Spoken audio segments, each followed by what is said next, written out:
Hansi Flick is a tactical genius that understands that if he wants to keep on being successful, winning games and trophies with Barcelona, that's going to have to alter his tactics. And this man is doing just that this season, and we have seen this especially against Valencia, where he completely unraveled Valencia with one tactic in particular. As always, do subscribe to the channel, it's going to help us a lot to get this family to grow. But let's get right into the video. Barcelona had a very interesting pressing shape in this game. Right from the get-go, you could see it was almost like a 4-4-2 with Fermin joining Varane up top, or depending on how you look at it, it could also morph into a 4-1-4-1, where they would play the ball out from the goalkeeper, and then you would see Ferran Torres would press from an angle, and then Barcelona's new right winger would go onto the center back, almost trying to cut out the passing lane here, forcing Valencia to go to the other side where Barcelona looked to compete for the ball. I think Barcelona fans can be relaxed as the absence of Inigo Martinez is forcing Flick to think of alternatives, as Barcelona are now willing to sit in a mid to high block in a 4-4-2. And you can see the right winger was tasked to press the center back. Now, I don't know if it was because Valencia had 3 center backs, but I think this would even work better with only 2 center backs. And here you can see Ferran Torres coming from an angle and the right winger also coming from an angle, forcing Valencia in order to go long to the target man up front. For me, this is super interesting to see because last season, Barcelona actually had their wingers both on either side, right, ready to press.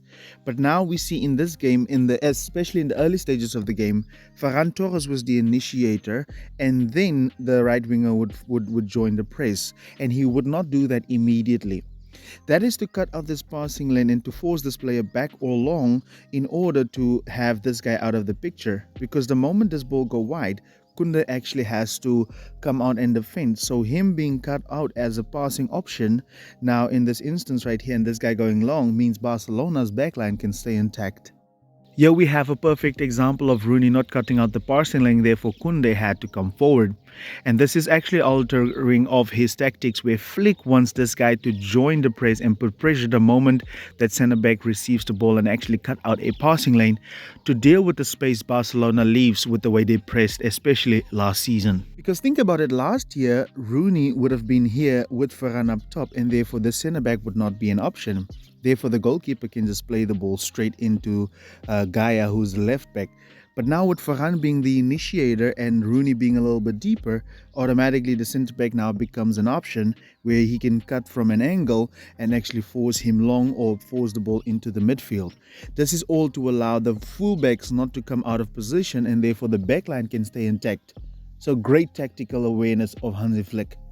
There's so much to say about that opening sequence, and I just talked 3 minutes just about the 2 minutes that happened, but that just showed the intricate tactics that Flick has. In open play, Barcelona, when they had the ball, had 3 players extremely narrow in the half spaces right here and in zone 14 in order to force the backline to come extremely narrow.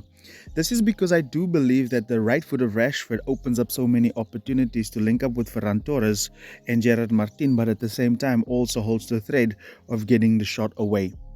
So this is going to be a common thing, I think, throughout the season for Barcelona to be in this position.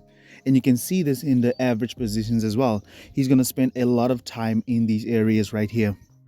The difference with Rashford and Rafinha receiving the ball in the half space is that Rashford can get a shot away since he's right-footed as well. So if nobody's on him, he can link and he can get the shot away, which gives Barcelona the much needed unpredictability and also the fact that they can interchange their positions since Rashford has played through the middle before as well. I noticed something different within the first 15 minutes. Now, I don't know if it was because we played Valencia, who defended in a 5-4-1 situation, but Pedri and Casado played extremely high up the pitch, so much so that they were part of the second line of defense for Valencia. Now, this could only be 2 reasons, like I said, is because of the 2 against 1 up front, but also the ability of Cubarsí and Eric Garcia to find the guys in between the lines. But at the same time, this is now going to create much less space between the lines for Barcelona to enhance their verticality as well, and then let these guys receive the ball and play through here through the middle. So this is really good to see, not Pedri dropping into these areas right here to receive the ball, because let's trust the capabilities of Cubarsí to pierce through the lines. In my opinion, this is a great way to maximize the ability of Kubarsi and Eric Garcia. But I mean, if we have people pressing us, then it's a different story. It's not necessary for Pedri to come into that areas and pick up the ball. And here you can see we now have 5 players instead of only 4. We have 5 players in between the lines that can link up and also draw the opponents narrow. The other motivation for Flick to have Pedri and Casado so high up the pitch is also to draw these players into a press and into unwanted positioning. Because remember, even though Pedro and Casado is going to be this high, there's no guarantee that they will stay there. They will definitely move around trying to get on the ball, and in the hopes that they could easily move these players, and then it opens up the passing lanes throughout the middle.